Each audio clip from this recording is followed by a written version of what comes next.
प्रिय छात्रों, आप सबका इस चैनल में स्वागत है। हम लोग बायोलॉजी में 2 चैप्टर पढ़े।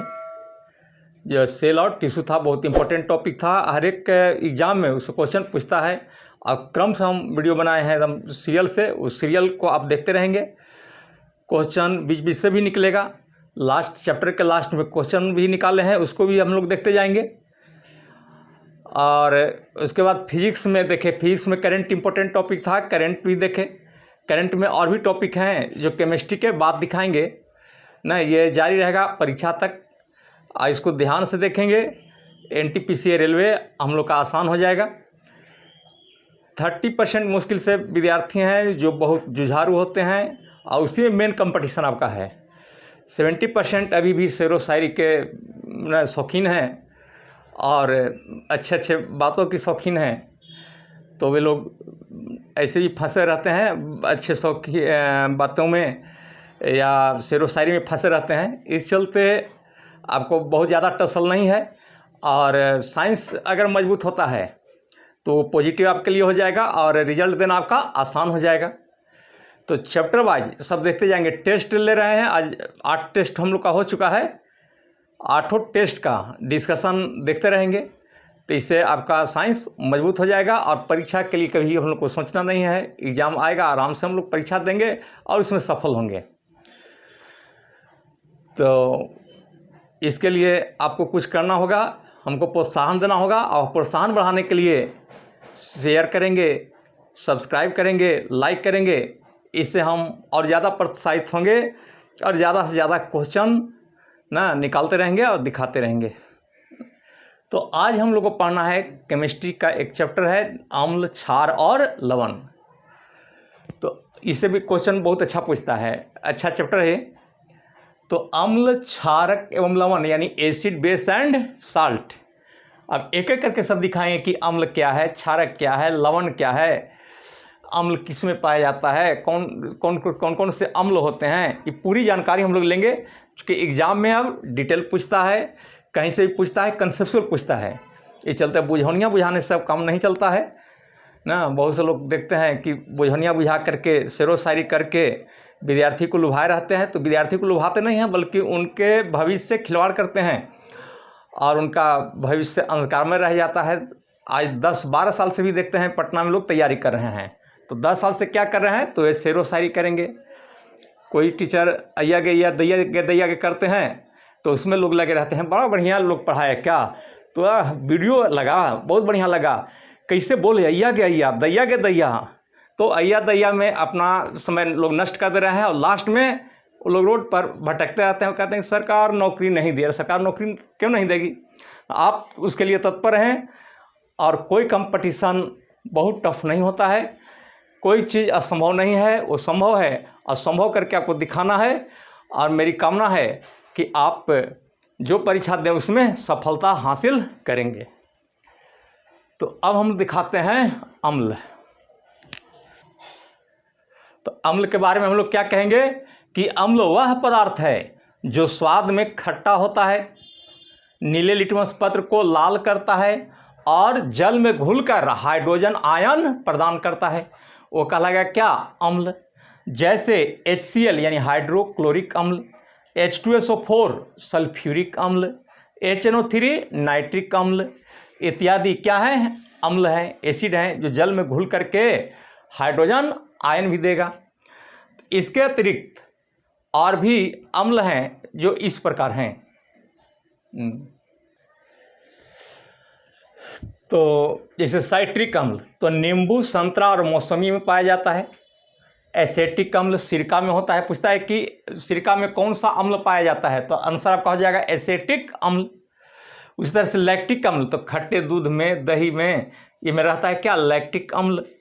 फॉर्मिक अम्ल लाल चींटी और नेटल। नेटल एक वृक्ष होता है, शाकीय पौधा है, छोटा पौधा होता है, तो उसकी पत्ती पर बहुत पतला रोम होता है और उसमें रहता है फॉर्मिक अम्ल, जिसको हम लोग मिथेनोइक एसिड भी कहते हैं। और उसको जब टच करते हैं तो फॉर्मिक एसिड अंदर प्रवेश करता है और जलन महसूस करेगा। तो लेकिन इसके प्रभाव को नष्ट करने के लिए नेटल से जो फॉर्मिक एसिड गया उसका प्रभाव नष्ट करने के लिए एक डॉक वृक्ष होता है। नेटल के सामने जंगली वृक्ष है, तो डॉक के पत्ती को अगर रगड़ते हैं तो उससे क्या होगा कि फॉर्मिक एसिड न्यूट्रलाइज हो जाएगा। तो नेटल क्या है? शाकीय पौधा है, शाकीय छोटा पौधा है ना। ये इसकी पत्ती पर रहता है रोम, जिसको टच करने से फॉर्मिक एसिड बॉडी में जाएगा और जलन महसूस करेगा। और उसके प्रभाव को नष्ट करने के लिए किसका पत्ती? डॉक एक वृक्ष है, उसके पत्ती को रगड़ते हैं जिससे इसका प्रभाव नष्ट होगा। ऑक्जेलिक अम्ल है तो टमाटर, पालक, ओल इत्यादि में होता है।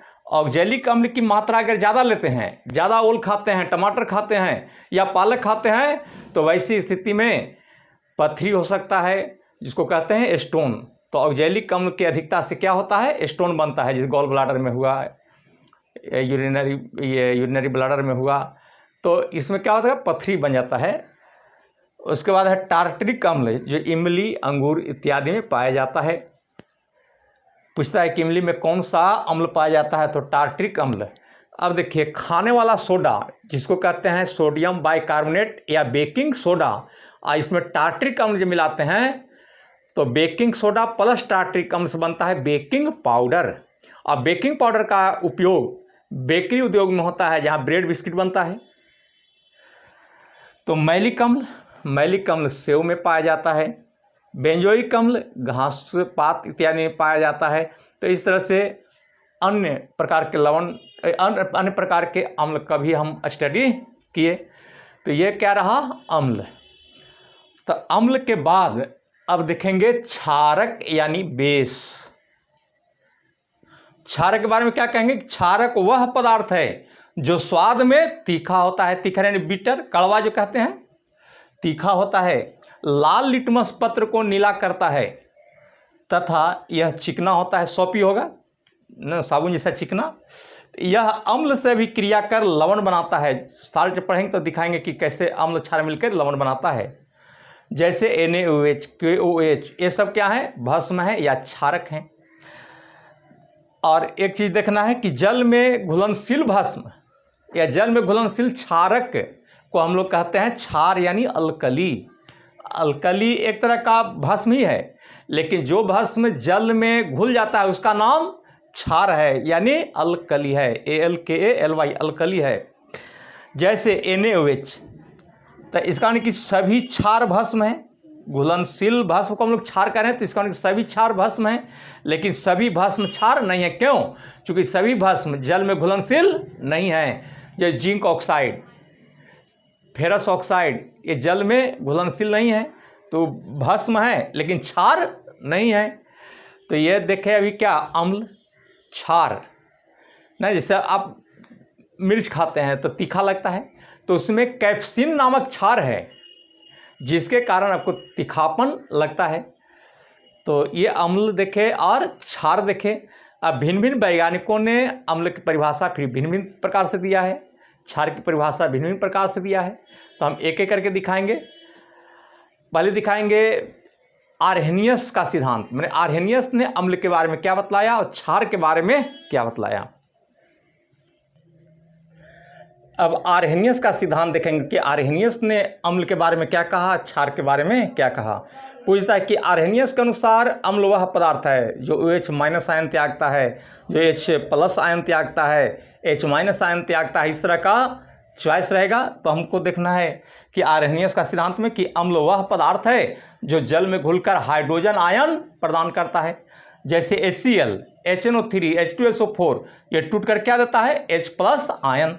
तो इसको क्या कहेंगे? अम्ल। तो अम्ल का पहचान हम लोग करेंगे हाइड्रोजन आयन से। और क्षारक यानी बेस। क्षारक कहते हैं क्षारक वह पदार्थ है जो जल में घुल करके OH- आयन प्रदान करता है। जैसे NaOH, KOH, ये हाइड्रोक्साइड आयन प्रदान करेगा। OH माने हाइड्रोक्साइड आयन। तो आर्हेनियस के अनुसार हम देखें कि अम्ल क्या है और क्षार क्या है। उसी प्रकार से अब देखेंगे ब्रॉन्स्टेड-लॉरी के अनुसार अम्ल और क्षार। ब्रॉन्स्टेड-लॉरी ने अम्ल क्षार के बारे में क्या बतलाया? तो देखिए, अम्ल क्या है? तो अम्ल वह पदार्थ है जो प्रोटॉन का त्याग करता है। प्रोटॉन जो त्यागता है उसको अम्ल कहते हैं। पूछ देता है कि अम्ल वह पदार्थ है जो प्रोटॉन ग्रहण करता है, जो इलेक्ट्रॉन ग्रहण करता है, जो प्रोटॉन का त्याग करता है, जो इलेक्ट्रॉन को ग्रहण करता है। तो क्या हो जाएगा, जो प्रोटॉन का त्याग करता है। और क्षारक वह पदार्थ है जो प्रोटॉन को ग्रहण करता है। लेकिन अब ये देखना है कि ग्रहण करना और त्यागना तो इलेक्ट्रॉन का होता है, क्योंकि इलेक्ट्रॉन कक्षा में रहता है, ऑर्बिट में रहता है, और प्रोटॉन तो बीच में रहता है नाभिक में, वो कैसे त्यागा जाएगा। तो देखिए प्रोटॉन का मतलब क्या होता है। एक बात हम बतलाएं कि H+ यहाँ अगर लिखते हैं तो ध्यान दीजिएगा, हाइड्रोजन में एक प्रोटॉन और एक इलेक्ट्रॉन होता है, एक इलेक्ट्रॉन और एक प्रोटॉन। न्यूट्रॉन इसमें नहीं होता है ना। पूछ देता है कहीं कि कौन सा तत्व है जिसमें न्यूट्रॉन नहीं होता है, तो हाइड्रोजन। फिर हाइड्रोजन के समस्थानिक में होगा, लेकिन हाइड्रोजन जो मूल रूप में है उसमें न्यूट्रॉन नहीं होता है। तब देखिए न्यूट्रॉन नहीं है तो बाकी बचा एक प्रोटॉन और एक इलेक्ट्रॉन है, वो त्याग दिया, तब यहाँ प्लस आयन हो गया। तो इसका मतलब हुआ कि H+ आयन को क्या कहेंगे, प्रोटॉन। अब सीधा देखिए कि जो प्रोटॉन का त्याग करता है, इसका मतलब कि हाइड्रोजन आयन का त्याग करता है वो अम्ल है, और जो हाइड्रोजन आयन को ग्रहण कर लेगा वो क्षार है।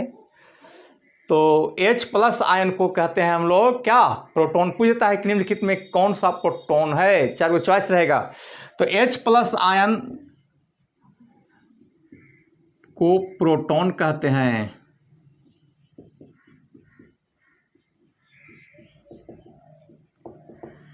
H+ आयन को क्या कहेंगे, प्रोटॉन। ये भी है इंपॉर्टेंट, एक लाइन का है लेकिन है उपयोगी। और अब देखते हैं अम्ल क्षार के बारे में बात कर रहे हैं, लवण का भी बात करेंगे आगे। अम्ल क्षार पूरा हो जाएगा तब देखेंगे लवण। अब रहा लेविस एसिड और लेविस बेस। लुईस अम्ल, लुईस क्षार इसको कहते हैं, परिभाषा से क्वेश्चन उठाता है। तो लेविस एसिड, अब देखते हैं लुईस अम्ल, लुईस क्षार, जिसको लेविस एसिड और लेविस बेस कहते हैं इंग्लिश में। तो लेविस एसिड कहते हैं किसको है, तो वैसे एसिड जो इलेक्ट्रॉन के निर्जन जोड़ी को ग्रहण करता है वो कहलाएगा लेविस एसिड। पूछता है कि लेविस एसिड है जो इलेक्ट्रॉन जोड़ी का त्याग करता है, जो इलेक्ट्रॉन जोड़ी को ग्रहण करता है, जो प्रोटॉन को त्याग करता है, जो प्रोटॉन को ग्रहण करता है। तो यहाँ लिखेंगे कि जो इलेक्ट्रॉन जोड़ी को ग्रहण करता है वो है लेविस एसिड, जैसे BF3 बोरॉन ट्राइफ्लोराइड। और लेविस बेस कहते हैं जो इलेक्ट्रॉन के निर्जन जोड़ी को त्याग करता है, इलेक्ट्रॉन के निर्जन जोड़ी को त्याग करता है, वो कहलाएगा लेविस बेस। तो लेविस बेस के बारे में क्या कहेंगे कि जो इलेक्ट्रॉन के निर्जन जोड़ी को त्याग करता है वो कहलाएगा लेविस बेस। जैसे NH3 इलेक्ट्रॉन जोड़ी को इलेक्ट्रॉन के निर्जन जोड़ी को त्याग करता है। और इलेक्ट्रॉन का निर्जन जोड़ी क्या है ना, इसके बारे में हम डिटेल जानेंगे एटॉमिक स्ट्रक्चर में, जिसका नाम है परमाणु संरचना। वहाँ से भी कोई क्वेश्चन पूछा जाता है, चूँकि फंडामेंटल टॉपिक है, ये पूछता है। तो आगे हम कभी टाइम लेकर के दिखा देंगे यहाँ एटॉमिक स्ट्रक्चर भी। लेकिन अभी तत्काल हम लोग देख रहे हैं अम्ल, क्षारक और लवण। तो अभी हम किसके बारे में जान रहे हैं, अम्ल और क्षार के बारे में। अब कोई पदार्थ अम्ल है कि क्षार है, उसको पहचान करने के लिए एक इंडिकेटर होता है जिसको हिंदी में कहते हैं सूचक। सूचक के द्वारा दिखाते हैं, जैसे लिटमस पत्र। लिटमस पत्र क्या होता है, एक इंडिकेटर है जो बतलाता है कि कौन सा पदार्थ अम्ल है या कौन सा पदार्थ क्षार है। अगर नीले लिटमस पत्र को लाल करता है तो इसका मतलब कि वो अम्ल है। अगर लाल लिटमस पत्र को नीला करता है तो इसका मतलब कि वह पदार्थ क्षार है। तो लिटमस पत्र से यह पता चलता है कि कौन अम्ल है और कौन क्षार है। इसके अतिरिक्त और भी इंडिकेटर हैं ना, वो कौन सा इंडिकेटर है देख लीजिए। अब देखिए मिथाइल ऑरेंज, ये भी एक तरह का इंडिकेटर है। और यह अम्ल में लाल और क्षार में पीला रंग दिखाता है। फिनोल्फ्थालीन अम्ल में रंगहीन और क्षार में गुलाबी रंग दर्शाता है। लिटमस पत्र जानते हैं कि नीला को लाल करेगा और लाल को क्षार लाल को नीला करेगा। इसके अतिरिक्त जैसे हल्दी है तो अम्ल में हो गया पीला और क्षार में लाल भूरा कलर होता है, तो हल्दी भी एक तरह का इंडिकेटर है। इसके अतिरिक्त हाइड्रेंजिया एक तरह का पौधा है, हाइड्रेंजिया, पिटूनिया, जायरेंटम, ये फ्लावर का पेटल है माने पंखुड़ी, ये भी कलर चेंज करके और अम्ल क्षार को दर्शाता है। तो पूछता है कि निम्नलिखित में कौन सा इंडिकेटर है, तो हाइड्रेंजिया, पिटूनिया और जायरेंटम, इसका पेटल इसके पेटल का हम लोग यूज करते हैं इंडिकेटर के रूप में। एक ध्यान देंगे, ऑल्फैक्टरी एक इंडिकेटर होता है जिसको कहा जाता है घ्राण सूचक, माने गंध के द्वारा भी पहचान करते हैं कि अम्ल है या क्षार। ये बहुत उपयोगी है, घ्राण सूचक यानी ऑल्फैक्टरी इंडिकेटर। तो ऑल्फैक्टरी इंडिकेटर में आता है प्याज, ध्यान देंगे प्याज ना ऑल्फैक्टरी इंडिकेटर है, माने गंध के द्वारा पता चलेगा कि एसिड इसमें है कि बेस है। उसके बाद है आपको क्लोव, तो ऑनियन, क्लोव, ये हो गया क्या ऑल्फैक्टरी इंडिकेटर। तो इस तरह से इंडिकेटर के द्वारा हम पहचान करते हैं अम्ल और क्षार का। तो लिटमस पत्र किससे हम लोग प्राप्त करते हैं, तो लिटमस पत्र तैयार करते हैं लाइकेन से। लाइकेन थैलोफाइटा समूह का एक पौधा है, लाइकेन थैलोफाइटा समूह का एक पौधा है जिसमें कवक और शैवाल माने फंगी और एल्गी दोनों का सहजीवी होता है। माने कवक का शैवाल मिल करके लाइकेन बनाता है, लाइकेन हो गया थैलोफाइटा समूह का, और उससे हम लोग लिटमस पत्र बनाते हैं और उस लिटमस पत्र से अम्ल और क्षार की पहचान करते हैं। तो ये हम दिखा रहे थे अम्ल और क्षार का पहचान करने वाला। तो अभी हम लोग देख रहे थे अम्ल और क्षार। इसके बाद हम लोग देखेंगे लवण। लवण क्या है ना, लवण कितने प्रकार के होते हैं, लवण का क्या उपयोग है, कुछ लवण का उपयोग भी देखेंगे। और उसके बाद ये दिखाएंगे कि अम्ल क्षार की पहचान माने कौन पदार्थ अम्ल है और कौन क्षार है, वो हम लोग पीएच के आधार पर ही ज्ञात करते हैं ना। कितना पीएच रहने पर अम्ल है, कितना क्षार होता है, कितना पीएच में वो उदासीन होगा, तो हम पीएच की भी बात करेंगे। तो अगले क्लास में हम लोग लवण के बारे में बात करेंगे, लवण कितने प्रकार के होते हैं, और हम चलाएंगे फिर पीएच में। ये भी इम्पोर्टेंट टॉपिक है, तो हर एक चैप्टर को ध्यान से देखना होगा। सभी चैप्टर को पढ़ते जाएंगे, रिवीजन करते जाएंगे। जितना बन चुका वीडियो ना काफ़ी है परीक्षा के लिए, उसको हम लोग देखते रहेंगे। और कोई दिक्कत होगा तो कमेंट्स के माध्यम से हमको सूचित भी करते रहेंगे। और सब्सक्राइबर अगर 1000 से ज़्यादा हो गए तो सीधे हम आपको जुटेंगे लाइव पर ना। तो बहुत सारी चीज़ लाइव में हम बतलाएंगे, आपको परीक्षा तक किसी प्रकार का दिक्कत नहीं होने देंगे। क्योंकि पढ़ाई के शौकीन हम भी हैं ना, पढ़ाई के अलावे हमको अन्य बात पर ध्यान देने का फुर्सत ही नहीं है। तो पढ़ाएंगे मन से, जो भी काम करते हैं मन से करते हैं ताकि विद्यार्थी को फ़ायदा हो जाए। विद्यार्थी को फ़ायदा होगा तो हमें संतुष्टि मिलती है। तो आप पढ़ते रहें, अच्छा करते रहें, आपके साथ मेरी शुभकामना है और आप सबको मैं बहुत बहुत धन्यवाद देता हूँ।